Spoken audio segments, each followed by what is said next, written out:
ahead, Joe. There were a couple of events that happened over the weekend. President Hadi seems to have escaped from house arrest in Sana'a and is now in Aden. First, I wondered if you could speak to that and whether, for the United States, he remains the president of Yemen and what your position is on that. Well, technically speaking, it's our understanding that until President Hadi's resignation is accepted by the parliament under the Yemeni constitution, he remains the president, and his cabinet remains the legitimate cabinet of the Yemeni government.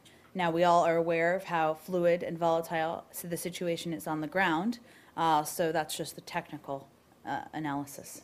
He's calling today from Aden for the talks, for any talks on the political crisis to be moved from Sana'a to Aden. Are you involved in any way, given that obviously your embassy has been shuttered for the time being?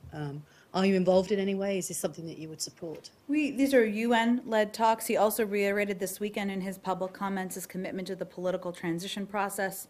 And we also agree, as we've stated many times, that the parties must recommit themselves to the GCC initiative, the national dialogue, conference outcomes, and relevant UN Security Council resolutions.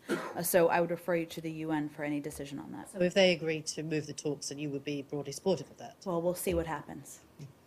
Jen, how come? On Yemen or? On Yemen, and Sure. then, frankly, I had another subject. On Yemen, how come if this president, when he left his capital, is still technically president in his country, how come the Ukrainian president was That's not the in the same Yemeni position? constitution and what the Yemeni constitution says. So I encourage you to take a look at the Yemeni constitution if you're interested. The Constitution said the same thing. Well, I think until constitutional proceedings are followed, the president is the president. I know you like to revise history here in this case, but I'll just reiterate that Yanukovych left his own country. We all remember what happened here. I'm sure we can provide you with the specific details if you'd like. Go ahead.